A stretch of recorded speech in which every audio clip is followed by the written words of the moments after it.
السلام علیکم ورحمۃ اللہ وبرکاتہ۔ محترم احبہ، امید ہے کہ آپ خیریت سے ہوں گے اور آج ایک بہت ہی اہم ٹاپک کے ساتھ ہم حاضر خدمت ہیں۔ آج جس ٹاپک پہ ہم گفتگو کرنے جا رہے ہیں وہ ہے اسٹاک ایکسچینج۔ جی ہاں، ہم اسٹاک ایکسچینج کی شرعی حیثیت پر آج انشاءاللہ تبارک و تعالی گفتگو کریں گے اور اس کے مختلف ایکسپیکٹس جو ہیں وہ آپ کے سامنے پیش کریں گے۔ اور ہمارے آج کے لیکچر کی خصوصیت یہ ہے کہ ہم نہ صرف جو شیئرز ہیں یعنی شیئرز کی سیل اینڈ پرچیز جو ہوتی ہے اس کی شرعی حیثیت بیان کریں گے، بلکہ جو ایک پروسیس فلو ہے، جو ایک ورک فلو ہے اسٹاک ایکسچینج کے اندر، وہ بھی ہم آپ کو بیان کریں گے۔ چنانچہ اس ضمن میں اٹھنے والے چند سوالات جو ہیں وہ آپ کے سامنے پیش کریں گے اور ایک ایک کر کے ان سوالات کا جواب دیں گے۔ دیکھیں، نارملی جب ہم اپنی مارکیٹس میں جاتے ہیں، جو نارمل مارکیٹس ہوتی ہیں، چاہے وہ کپڑے کی ہو، جوتوں کی ہو، واٹس ایور، تو وہاں پر جو رائٹ ہے کہ میں وہاں جا کے دکان خریدوں، میں وہاں پہ جا کے کوئی چیز خریدوں، کوئی چیز بیچوں۔ مجھے کوئی یہ نہیں کہہ سکتا کہ آپ کو رائٹ نہیں ہے یہاں پہ سیل اینڈ پرچیزنگ کرنے کا۔ کیوں؟ کیونکہ مجھے ایک تو شریعت نے رائٹ دیا ہے، دوسرا قانونی طور پر مجھے یہ حق حاصل ہوتا ہے کہ میں وہاں پر جا کے خریدوں، وہاں جا کے چیز بیچوں۔ یعنی نارمل جو ہماری مارکیٹس ہوتی ہیں ان کے اندر کوئی اس طرح کی ریگولیشنز نہیں ہوتی۔ وہ الگ بات ہے کہ آپ دھوکہ نہ دیں، کسی کو چیٹ نہ کریں، فراڈ نہ کریں، ایک الگ چیز ہے، لیکن وہاں پہ اس طرح کی ریسٹرکشنز نہیں ہوتی کہ ایک سلیکٹڈ نمبر آف پیپل جو ہیں صرف وہی وہاں پہ آ کے سیل اینڈ پرچیز کر سکتے ہیں، کوئی آؤٹ سائڈر نہیں آ سکتا، ایسا نارملی نہیں ہوتا۔ لیکن بعض ایسی مارکیٹس ہوتی ہیں کہ وہاں پر کچھ رولز اینڈ ریگولیشنز ایسے بنائے جاتے ہیں کہ جہاں ایک خاص نمبر آف پیپل جو ہیں یا ایک خاص ممبرز جو ہیں وہی آ کے وہاں پہ سیل اینڈ پرچیز کر سکتے ہیں، خاص کمپنیز ہیں وہی وہاں پہ آ کے رجسٹر ہو سکتی ہیں، وہ اپنے شیئر سیل آؤٹ کر سکتی ہیں۔ تو ایسی جو مارکیٹ ہوتی ہے اسے ہم آرگنائزڈ مارکیٹس کہتے ہیں، اور انہی آرگنائزڈ مارکیٹس میں ایک اسٹاک ایکسچینج بھی ہے۔ جی ہاں، اسٹاک ایکسچینج ایک ایسا بازار ہے کہ جہاں لوگ اپنے لگائے ہوئے سرمایہ کے شیئرز کو بیچنے کے لیے جاتے ہیں، اور نہ صرف شیئرز بیچنے کے لیے جاتے ہیں بلکہ بعض دفعہ جو ڈیٹ سیکیورٹیز ہوتی ہیں وہ بھی فروخت کی جاتی ہیں، اور اسی طرح جو ڈیریویٹیوز ہوتے ہیں، چاہے وہ آپشنز ہوں، سواپس ہوں، فیوچرز ہوں، وہ بھی وہاں پہ سیل آؤٹ ہوتے ہیں۔ تو اس طرح کی جو آرگنائز مارکیٹس ہوتی ہے جہاں پہ سلیکٹڈ ممبرز جو ہیں یا سلیکٹڈ لوگ جو ہیں وہی وہاں پہ سیل اینڈ پرچیز کر سکتے ہیں، اور انہی کے ذریعے جو ہے وہ سیلنگ اینڈ پرچیزنگ دوسرے لوگ کر سکتے ہیں، تو ایسی مارکیٹس کو ہم کہتے ہیں اسٹاکس مارکیٹ یا اسٹاکس ایکسچینج۔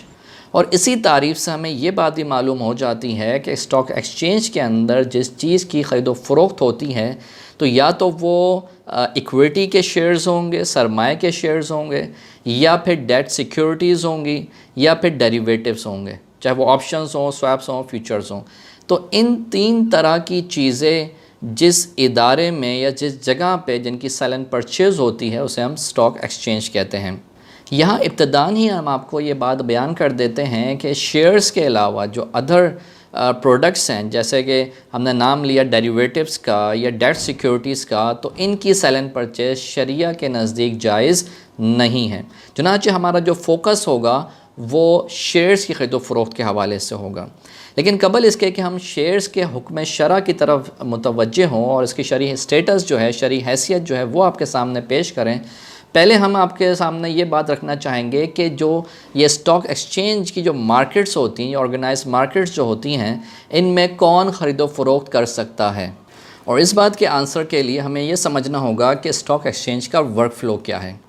دیکھیں، نارملی تو جیسے کہ ہم نے ذکر کیا کہ آپ کسی مارکیٹ میں جاتے ہیں، آپ کو جو چیز خریدنی ہوتی ہے آپ خرید لیتے ہیں، کوئی آپ سے یہ نہیں کہتا کہ فلاں بندے کے ذریعے آؤ یا فلاں بندے کے ذریعے آپ جو ہے سیل اینڈ پرچیز کرتے ہیں، ایسا کچھ بھی نہیں ہوتا۔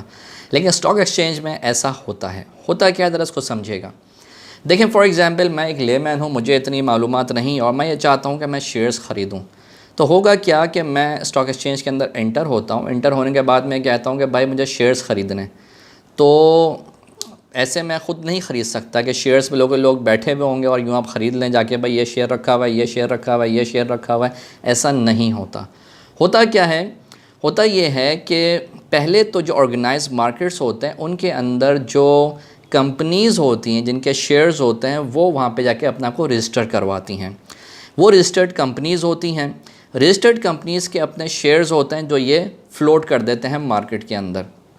پھر کیا ہوتا ہے؟ پھر ہوتا یہ ہے کہ اسٹاکس ایکسچینج کے جو ممبرز ہوتے ہیں، خاص ممبرز ہوتے ہیں، انہی کو یہ رائٹ ہوتا ہے کہ وہ سیل اینڈ پرچیز کریں ان شیئرز کو. یہ جو ممبرز ہوتے ہیں ان کو بروکر کہا جاتا ہے، اور یہ چونکہ رائٹ رکھتے ہیں سیل اینڈ پرچیز کرنے کا، چنانچہ اب کامن آدمی جب جاتا ہے، ایک عام آدمی جب جاتا ہے تو وہ ڈائریکٹلی اپروچ کرتا ہے ان کو، یہ بروکرز کو. اور جو ادارے یہ بروکرز کی سہولت فراہم کرتے ہیں انہیں کہتے ہیں بروکریج ہاؤس. تو ہوتا کیا ہے کہ مثال کے طور پہ زید ایک بروکر ہے، میں اس کے پاس جاتا ہوں اور میں یہ کہتا ہوں کہ بھائی مجھے جو ہے وہ شیئرز خریدنے ہیں. تو وہ مجھ سے میرے جو بھی میرا پیسہ ہوتا ہے، جو بھی میرے پاس اماؤنٹ ہوتا ہے، اس کے بارے میں معلومات کر لیتا ہے، کتنے خریدنے وغیرہ وغیرہ جو بھی ڈیٹیلز ہوتی ہیں. اس کے بعد کرتا کیا ہے؟ وہ کرتا یہ ہے کہ وہ میری جو آفر ہوتی ہے وہ دیکھتا ہے کس کے ساتھ میچ کر رہی ہے. یہاں پہ تھوڑی دیر کے لیے میں آپ کو روکوں گا اور جاؤں گا اس ماضی کے عمل پر جو پہلے ہوا کرتا. پہلے یہ ہوا کرتا کہ آج سے تقریباً 10-12 سال پہلے یہی جو اسٹاک ایکسچینج ہے اس وہ مچھلی بازار بنا ہوتا.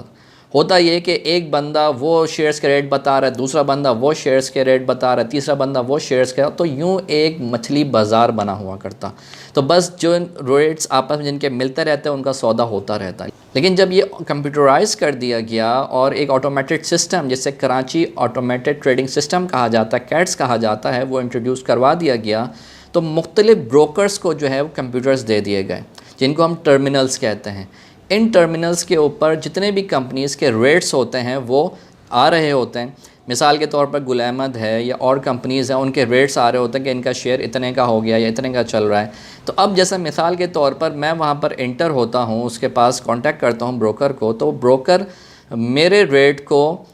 جس کے ساتھ میچ ہو جاتا ہے اس کے ساتھ ملا دیتا ہے. پھر یہ جب میچ کر جاتے ہیں تو اب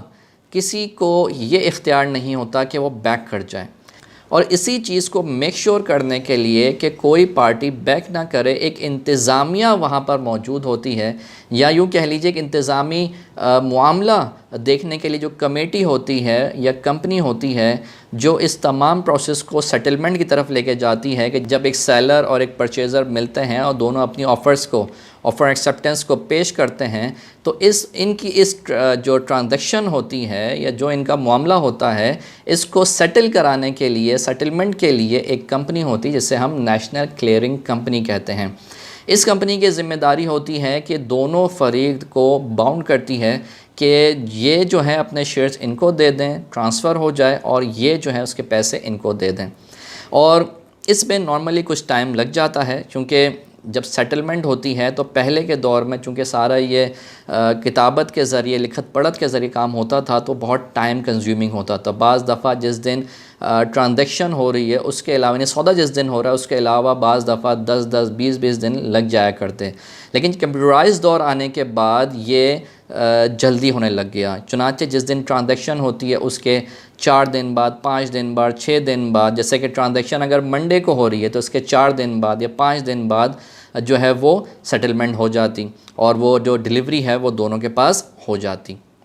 تو اسی کو ہم کہتے ہیں T+4 یا T+5، یعنی day of transaction plus 5 days of working. تو یہ جو T+5 یا T+4 تھا چلتا رہا، حتیٰ کہ جب اور زیادہ فاسٹ یہ ہو گیا تو اب یہ بھی معاملہ آ گیا ہے کہ T+2 کی طرف بھی لوگ جا رہے ہیں، اور T+1 اور T+0 بھی زیر نظر ہے. تو بہرحال اس طرح یہ ٹرانزیکشن ہوتی ہے. اس کے بعد ہوتا یہ ہے کہ جو یہ شیئرز ہوتے ہیں، یہ شیئرز ایک ڈپازٹری کمپنی ہے، وہاں پہ جا کے پارک ہو جاتے ہیں. یہ ڈپازٹری کمپنی جو ہے اس کا کام یہ ہوتا ہے کہ جتنے بھی ڈاکومنٹیشن ہوتی ہے کہ یہ کس کے نام پر ہے، کس کے نام پر منتقل ہوا ہے، اور اس کی نگرانی کرنا، پھر آگے اس کو ڈیلیوری وغیرہ اور ریسیویبل وغیرہ کی جو صورتیں ہوتی ہیں وہ سب اس کی ذمہ داری ہوتی ہیں. تو یہ کہلاتا ہے CDC کے اکاؤنٹ میں جا کے یہ شیئر جو ہے پارک ہو جاتا ہے. اب ہم آپ کو یہ بات بیان کریں گے کہ جو شیئرز ہیں ان کی خرید و فروخت کے طریقے کیا ہیں اور کس طرح لوگ جو ہیں ان کی سیل اینڈ پرچیز کر رہے ہوتے ہیں. دیکھیں، پہلا طریقہ تو یہ ہے کہ جسے ہم اسپاٹ سیل کہتے ہیں. اسپاٹ سیل یہ ہوتی ہے، جیسے کہ ہم نے ذکر کیا، کہ جب آفر اینڈ ایکسیپٹنس میٹ کر جاتی ہیں، یہ جو ہے میچ کر جاتی ہیں، تو ٹرانزیکشن کے بعد اسی دن جو ہے وہ جو سی ڈی سی ہے اس کے اکاؤنٹ میں آپ کا شیئر نظر آنا شروع ہو جاتا ہے. یعنی T+0 جس کو اگر ہم کہیں یہ اسٹاک ایکسچینج کی اصطلاح کے اندر، تو یہ T+0 کے اعتبار سے شیئر جو ہے وہ سیل ہوتی ہے. تو اس میں آن دا اسپاٹ جو ہے وہ ٹرانسفر ہو جاتا ہے، اور یہ بعض مخصوص حالات کے اندر یہ چیز ہوتی ہے. نارملی کیا ہوتا ہے؟ نارملی یہ ہوتا ہے کہ آج جیسے ٹرانزیکشن ہوئی تو اس کے 2 دن بعد جو ہے وہ یا 3 دن بعد جو ہے وہ سی ڈی سی میں آپ کا شیئر نظر آ رہا ہوتا ہے. جیسے مثال کے طور پر منڈے کو اگر آپ کی ٹرانزیکشن ہوئی ہے تو 2 دن بعد جیسے ٹیوزڈے وینسڈے کے بعد تھرسڈے کو آپ کا شیئر جو ہے وہ سی ڈی سی کے اندر نظر آ رہا ہوتا ہے. اور اس کے بعد ایک اور طریقہ یہ بھی ہوتا ہے کہ بعض دفعہ لوگ جو ہیں وہ ٹرانزیکشن تو کر لیتے ہیں، لیکن ٹرانزیکشن کرنے کے بعد قبل اس کے کہ وہ اس شیئر کو ریسیو کریں، یعنی ان کے پاس کا قبضہ آ جائے، پوزیشن آ جائے، ان کے سی ڈی سی اکاؤنٹ کے اندر وہ اپیئر ہونا لگ جائے، اس سے پہلے ہی وہ اس کو آگے سیل آؤٹ کر دیتے ہیں. تو اب چونکہ یہ جو ہے پوزیشن کے بغیر آگے فروخت کرنا ہوتا ہے، تو لہٰذا یہ جو طریقہ کار ہے یہ جائز نہیں ہے، اس سے بیع فاسد ہو جاتی ہے. کیونکہ جو صحت بیع کی جو شرائط ہیں ان میں سے ایک شرط یہ بھی ہے کہ اگر آپ کوئی منقولی چیز کو بغیر قبضے میں لیے، بغیر پوزیشن میں لیے آگے سیل آؤٹ کر دیتے ہیں تو اس سے بیع فاسد ہو جاتی ہے، بیع وائڈ ہو جاتی ہے. تو اس لیے جو لوگ اس طرح کے جو ہے طریقہ کار میں انوالو ہے تو ان کو چاہیے کہ اس کو چھوڑ دیں، اس سے بچیں. اسی طرح ایک شارٹ سیلنگ ہوتی ہے، اور یہ شارٹ سیلنگ تو کچھ زیادہ ہی یوں سمجھ لیں اپنے اندر قباحت رکھتی ہے. اب سوال یہ پیدا ہوتا ہے کہ شارٹ سیلنگ کیا ہے؟ شارٹ سیلنگ کے جسے اسٹاک ایکسچینج کی اصطلاح میں بھاٹا مارنا بھی کہتے ہیں، اس میں ہوتا یہ ہے کہ انسان بغیر چیز خریدے اس کو بیچ دیتا ہے، اور پھر اس گمان پہ کہ بھائی بعد میں اس کے ریٹ جو ہے وہ کم ہو جائیں گے، اس وقت میں خرید لوں گا. تو ایسے جو طریقہ کار ہوتا ہے اسے شارٹ سیلنگ کہتے ہیں. اس کو اگر ہم مثال سے سمجھیں تو اس کو یوں کہہ سکتے ہیں کہ لیٹ سپوز میں مارکیٹ میں انٹر ہوتا ہوں اور میں گل احمد کے جو پرائس ہے، جو شیئرز ہیں، اس کے بارے میں مجھے یہ لگتا ہے کہ یہ مارکیٹ میں at the end of the day یہ گر جائیں گے اس کے ریٹس. تو میں 11 بجے لیٹ سپوز اس کے ریٹس جو ہیں، اس کے شیئرز جو ہیں وہ 116 روپے کے بیچ دیتا ہوں. اب دیکھیں میرے پاس ہے نہیں، اس کے باوجود میں اس کو بیچ رہا ہوں. اب میں نے 116 روپے کے اعتبار سے اس جو شیئرز ہیں وہ مارکیٹ میں بیچ دیے. اب جب بیچے تو آپ کو پتہ ہے کہ at the end of the day جو کلیئرنگ کمپنی ہے وہ آتی ہے تاکہ سیٹلمنٹ وغیرہ ہو سکے. تو جب وہ اپروچ کرنے والی ہوتی ہے اس سے پہلے چونکہ مجھے گمان ہوتا ہے اور میری ایکسپرٹیز جو ہیں وہ یہ کہہ رہی ہوتی ہیں کہ بھائی ریٹس گریں گے، تو اس سے پہلے جو ہے میں وہ جو شیئرز ہیں وہ خرید لیتا ہوں. اور ان کیس کہ اگر وہ شیئرز میں نہیں خرید پاتا کسی بھی وجہ سے، فار ایگزامپل اس کے ریٹس بڑھ جاتے ہیں، تو پھر ہوگا کیا؟ اب مجھے کلیئرنگ کمپنی میں جمع تو کروانا ہے، سیٹلمنٹ تو اس کی ہونی ہے. تو اس کے لیے پھر ہوتا یہ ہے کہ میں پھر بینک سے جو ہے وہ سود پہ قرضہ لے کے وہ چیز خریدتا ہوں. اور دیکھا یہ گیا ہے کہ شارٹ سیلنگ کے دھوکے میں آ کے کئی افراد، اسے کہتے ہیں نا حقیقت میں روڈ پہ آ جانا، تو وہ ان کے ساتھ یہ معاملہ ہوا ہے. اور اسی کو لوگ جو ہے وہ پھر عام لوگ جو ہے وہ جوئے سے تعبیر کر رہے ہوتے ہیں. تو لہٰذا یہ شارٹ سیلنگ جو ہے یہ ناجائز ہے، اور اس پہ چونکہ آپ وہ چیز بیچ رہے ہوتے ہیں جو آپ کی ملکیت میں نہیں ہوتی، اور اس بنا پر جب انعقاد بیع کی شرائط مفقود ہوتی ہیں تو یہ بیع باطل ہو جاتی ہے. اور چونکہ اس میں جو قانونی تقاضے ہیں ان کے اعتبار سے بھی ایک دھوکہ دینے والی صورت پائی جاتی ہے. تو اس لیے یاد رکھیے ہر وہ ملکی قانون کہ جو شریعت سے ٹکراتا نہ ہو اس کی پاسداری کرنا یہ لازم اور ضروری ہوتی ہے. تو لہٰذا یہ جو آخری کے 2 طریقے ہم نے آپ کو بیان کیے کہ جس میں بغیر پوزیشن لیے آگے آپ فردر سیل آؤٹ کر رہے ہوتے ہیں یا شارٹ سیلنگ، ان دونوں صورتوں کے اندر جو ہے وہ بیع کرنا یا اس کو شیئرز کو خرید و فروخت کرنے کا طریقہ جو ہے یہ دونوں ناجائز ہیں. صرف وہ طریقے کہ جس کے اندر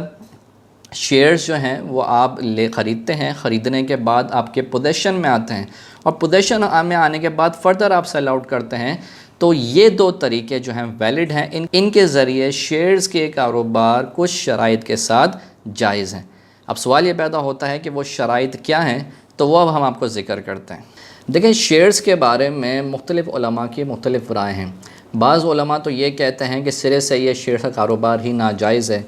بعض علماء یہ کہتے ہیں کہ چونکہ اس میں احتیاط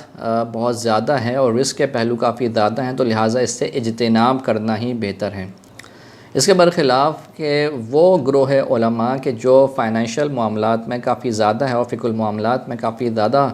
یوں سمجھ لیجئے کہ دسترس رکھتا ہے، ان کے مطابق چند کنڈیشنز ہیں کہ اگر ان کنڈیشنز کو میک شور کیا جائے یا ان کنڈیشنز کو میٹ کیا جائے تو یہ شیئرز کی سیلنگ اینڈ پرچیزنگ جائز ہوتی ہے۔ تو اب تک جو ہماری گفتگو ہوئی اس میں ہم نے آپ کو شیئرز کے طریقہ کار کے حوالے سے بیان کیا کہ شیئر کے طریقہ کار میں جو خرابی ہیں وہ دور کی جائیں، اس کے سیلنگ پرچیزنگ میں جو خرابی ہے وہ دور کی جائے، اور اب جو ہم آپ کو بیان کرنے لگے ہیں وہ پرٹیکولرلی شیئرز کے حوالے سے جو کمپنی کے شیئرز ہیں۔ دیکھیں اس میں جو کنڈیشنز ہیں وہ کیا ہیں، وہ بیسکلی 4 کنڈیشنز ہیں اور بعض نے اس کو 5 بھی قرار دیا۔ وہ کنڈیشن کیا ہے؟ سب سے پہلی کنڈیشن یہ ہے کہ جس کمپنی کے آپ شیئرز لے رہے ہوں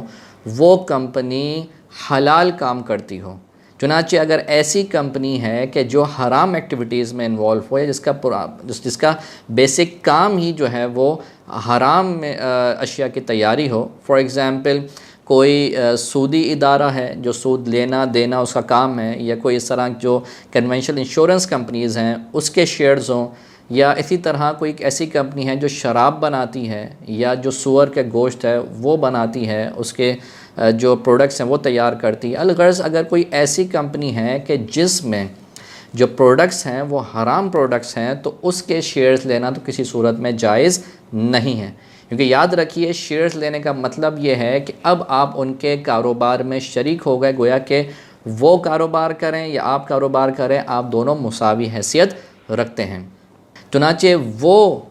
کمپنیز کے جن کی پروڈکٹس جو ہیں وہ حلال ہیں اور ان کے خریدنے میں یا بیچنے میں شریعت کی طرف سے پابندی نہیں ہے، لیٹ سپوز کوئی سیمنٹ کمپنی ہے یا کوئی ٹیکسٹائل کمپنی ہے یا آئل اینڈ گیس کمپنی ہے، تو اس طرح کی کمپنیز کے شیئرز وغیرہ خریدنے میں کوئی قباحت نہیں ہے۔ تو یہ پہلی کنڈیشن یہ ہے کہ جو پروڈکٹ بنائی جا رہی ہو وہ حلال ہو۔ دوسری جو کنڈیشن ہے وہ یہ ہے کہ جو کمپنی ہیں اس کے جو بھی ایسٹس ہوں ان میں فکسڈ ایسٹس بھی ہوں۔ چنانچہ اگر فکسڈ ایسٹس نہیں ہیں اور سارے کے سارے نقدی اثاثہ جات ہیں تو پھر ایسی صورت میں اس شیئر کو اس کے فیس ویلیو پر ہی بیچا جا سکتا ہے۔ چنانچہ اگر آپ اس کو کمی بیشی کے ساتھ بیچیں گے تو یہ جائز نہیں ہوگا۔ اس کی کیا وجہ ہے؟ ذرا اس وجہ کو سماعت کیجئے۔ دیکھیں وہ صورتیں کہ جس کے اندر سود متحقق ہوتا ہے یا وہ خرید و فروخت کے معاملات یا وہ اشیاء جن کے اندر سود متحقق ہوتا ہے اسے ہم اموال ربوی کہتے ہیں، اور انہی اموال ربوی میں سے ایک جو مال ہے وہ ہے سونا۔ چنانچہ اگر کوئی شخص سونے کو یا 1 تولہ سونے کو 1 تولہ سونے کے عوض میں ہاتھوں ہاتھ خریدتا اور بیچتا ہے تو یہ جائز ہے، اس میں کوئی مسئلہ نہیں ہے۔ لیکن اگر وہی 1 تولے سونے کو ادھار 1 تولے سونے کے عوض میں بیچتا ہے یا 1 تولے سونے کو 1.5 تولے سونے کے عوض میں بیچتا ہے تو یہ 1 تولہ تو 1 تولہ سونے کے عوض میں ہو گیا،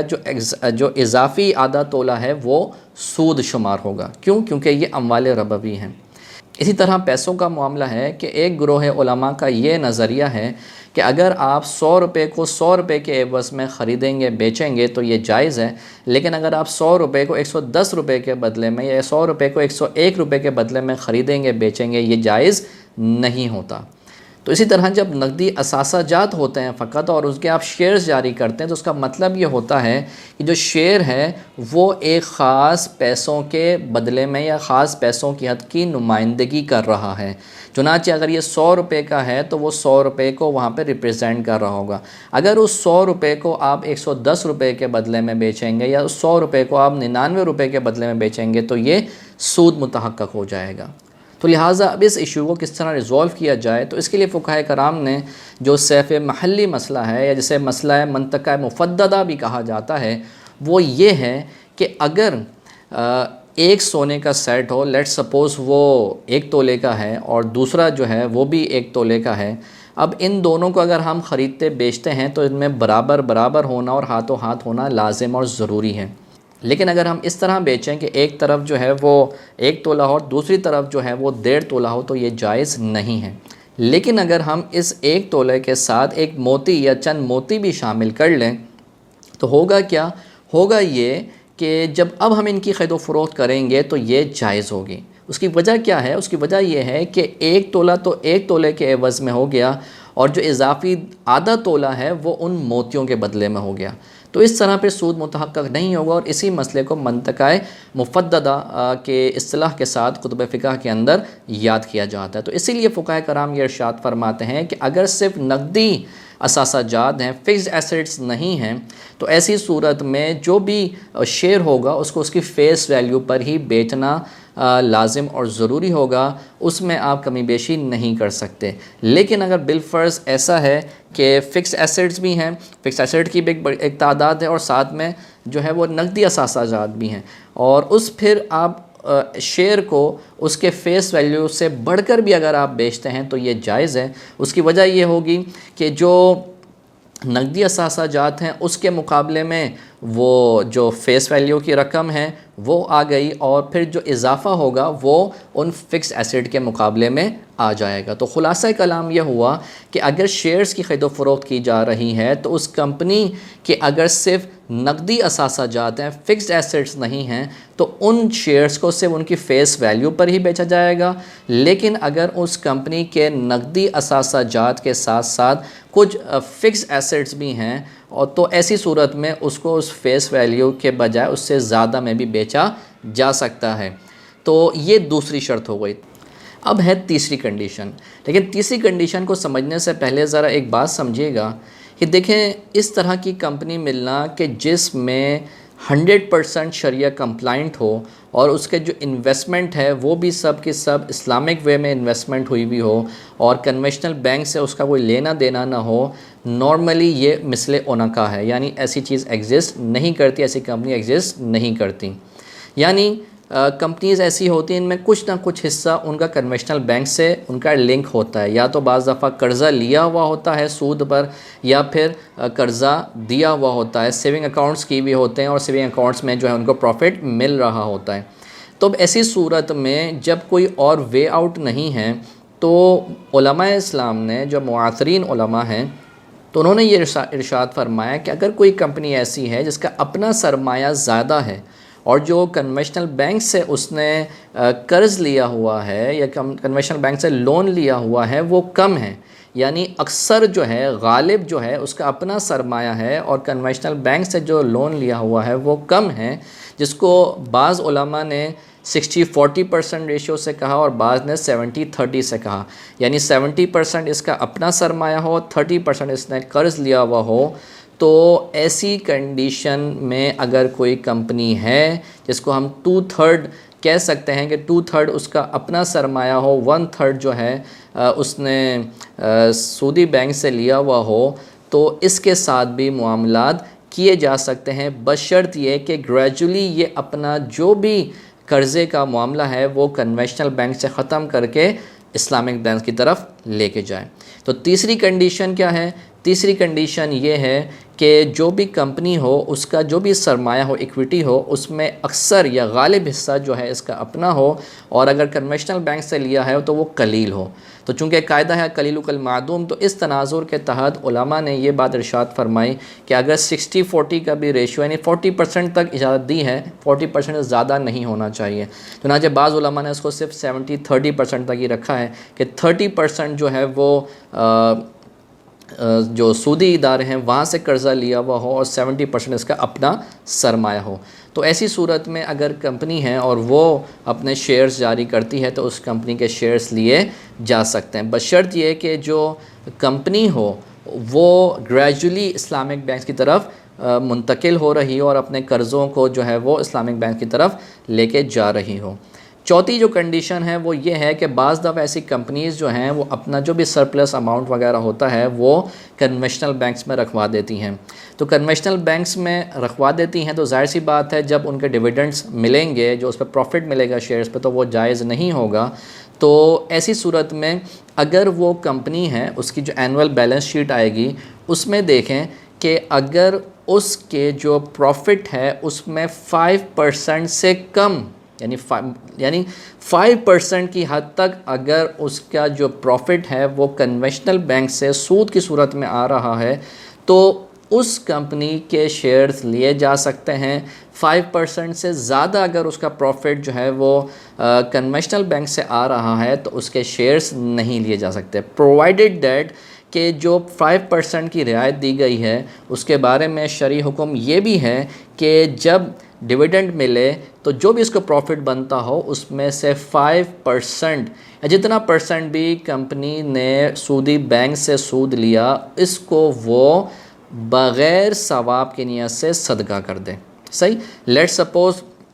ایک بندے نے شیئر لیا کمپنی کا، اور کمپنی کا شیئر لینے کے بعد اس کو 100 روپے کا فائدہ ہوا۔ اب اس میں جو ہے وہ اینول رپورٹ جو ہے، جو بیلنس شیٹ ہے، اس میں دیکھے کہ بھائی اس کا جو پروفٹ ہے وہ کہاں کہاں سے آیا اور کنونشنل بینک سے کہاں آیا۔ تو کنونشنل بینک میں لیٹ سپوز اس کو ملا کہ 4% جو ہے اس کا فلاں کنونشنل بینک سے سود کی مد میں انہوں نے پروفٹ جنریٹ کیا ہے۔ تو اب جو 100 روپیز ہے اس کا جو 4% بنتا ہے، یعنی کہ 96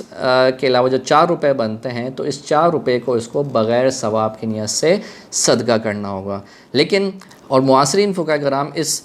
کنڈیشن کے ساتھ مزید بھی یہ ارشاد فرماتے ہیں کہ جب یہ اینول میٹنگ میں جائے تو وہاں یہ اس سود کی جو سورس آف ارننگ ہے اس کے حوالے سے آواز بلند کرے، اگرچہ اس کی آواز دب جائے گی لیکن بہرحال یہ اس کے بارے میں کوشش ضرور کرے۔ تو یہ وہ کنڈیشنز ہیں کہ جن کنڈیشنز کی رعایت کرتے ہوئے شیئرز جو ہیں وہ خریدے اور فروخت کیے جاتے ہیں۔ تو اگر ہم اس کو سمرائز کریں تو ہمارے سامنے یہ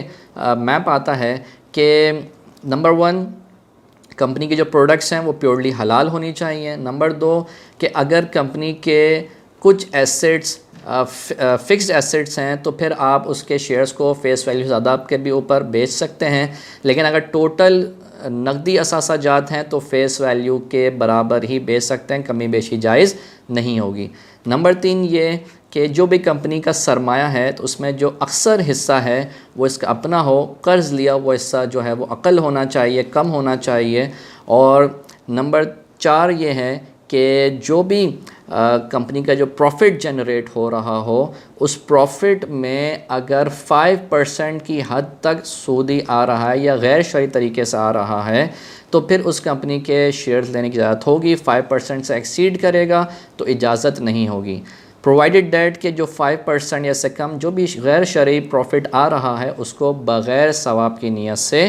آپ نے صدقہ کرنا ہوگا۔ تو یہ تھا ہمارا شیئرز کے بارے میں ایک تفصیلی کلام۔ امید ہے کہ آپ کو کافی زیادہ نالج اس کے حوالے سے حاصل ہوئی ہوگی اور شریعت نے جو شیئرز کے احکام بیان کیے ہیں وہ بھی آپ نے جان لیے ہوں گے۔ اللہ کریم سے دعا ہے کہ ہمیں شریعت کے مطابق زندگی گزارنے کی توفیق مرحمت فرمائے، آمین، بجاہ النبی الامین صلی اللہ تعالی علیہ وسلم۔